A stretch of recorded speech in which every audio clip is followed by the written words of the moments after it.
ત્રિમૂર્તિ ચાર રસ્તા પાસે આવેલ સોમનાથ ચાની દુકાન આગળ મારામારી કરનારા બે આરોપીઓને પકડી પાડતી ભેસ્તાન પોલીસ.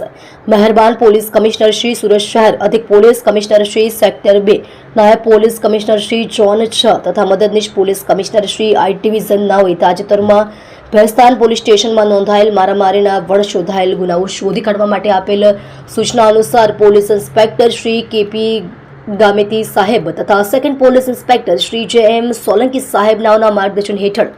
ભેસ્તાન પોલીસ સ્ટેશનના સર્વેલન્સ સ્ટાફના police sub inspector Shri S G. Chauhan સાહેબ તથા પોલીસ માણસો પેટ્રોલિંગમાં હતા. તે દરમિયાન સાથેના હેડ કોન્સ્ટેબલ જયપાલસિંહ ગંભીરસિંહ તથા પોલીસ કોન્સ્ટેબલ દિલુભાઈ ભીમાભાઈ તથા પોલીસ કોન્સ્ટેબલ બ્રિજરાજસિંહ જગદીશસિંહ નાઓને સંયુક્ત બાતમી હકીકત મળેલ કે ભેસ્તાન ત્રિમૂર્તિ ચાર રસ્તા પાસે આવેલ સોમનાથ ચાની દુકાન આગળ જાહેર રોડ પર થયેલ મારામારીના ગુનાના આરોપીઓ ભેસ્તાન ગણેશનગર પાસે આવનાર હોય. જે બાતમી હકીકતના આધારે બાતમીવાળી જગ્યા પરથી આરોપીઓ નામે મહેશ્વર ઉર્ફે મહેશ રવિન્દ્ર જૈના, ઉંમર વર્ષ 25, ધંધો સંચા ખાતામાં નોકરી, રહે room number 18, building number 61, Vadod આવાસ, પાંડેસરા, સુરત શહેર, મૂળ વતન ગામ ટીગિરિયા, થાના ટીગિરિયા, તાલુકો આડાગઢ,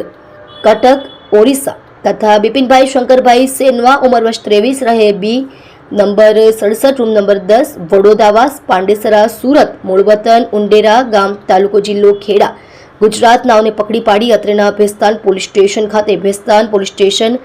પાર્ટ A 2025 તારીખ 15/3/2025 BNS કલમ 118 296B 54 અને GP 1 કલમ 135 મુજબ વગેરે મુજબનો ગુનો ડિટેક્ટ કરી કાયદેસરની કાર્યવાહી કરેલ છે. તમે જોઈ રહ્યા છો SD ન્યૂઝ ચેનલ ફેઝર શેખની સાથે.